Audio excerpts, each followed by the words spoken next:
Great, thanks, Marty. So oil, is it good? Is it bad? And what's causing this sharp drop in price in oil?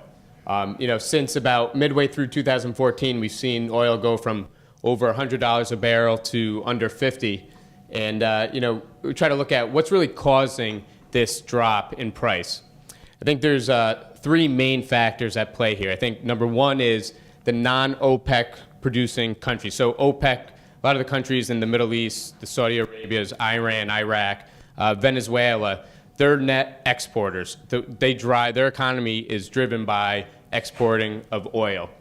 So the non-OPEC countries, U.S. in particular, especially in 2014, had a record year of production of oil. So what this did is drive up supply.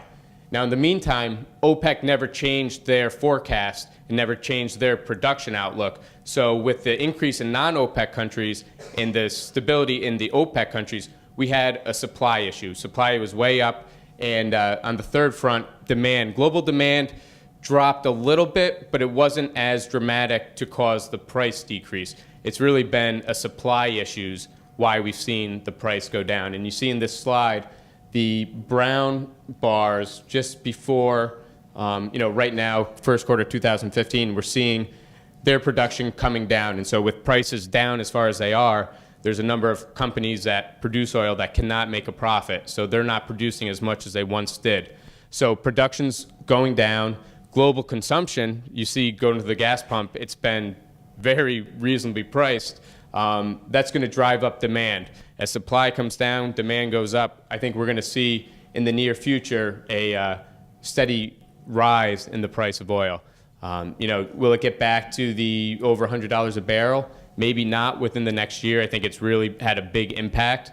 But I do think in our outlook is that oil will come back up and won't be as low as it has been as recently as it has. And this just plays into what's going on in the supply. And this is U.S. active oil rigs. And you can see from about July of 2014, there's been a sharp decline in the production onshore and offshore. So that's going to play into lowering the supply and increasing the price. And this gets into, declining oil, how it's a positive for much of the world. See, countries on the right, Portugal, Spain, Germany, France, Italy, a lot of the Eurozone is net oil importers. So their economy isn't being driven on producing oil, but it's more driven on the consumption of oil. So cheaper for consumers, they're going to have more money in their pocket to spend. Cheaper for manufacturers, companies, so they're going to have cheaper costs, higher margins. And, it's going to be, I think, for those economies and even the U.S. economy, it should be a driving factor to help us and be more of a tailwind than a headwind. And I think the other point, too, you see on the left side, I think going back to 07, 08, in the middle of 08, even as the recession already started, oil was at $140 a barrel.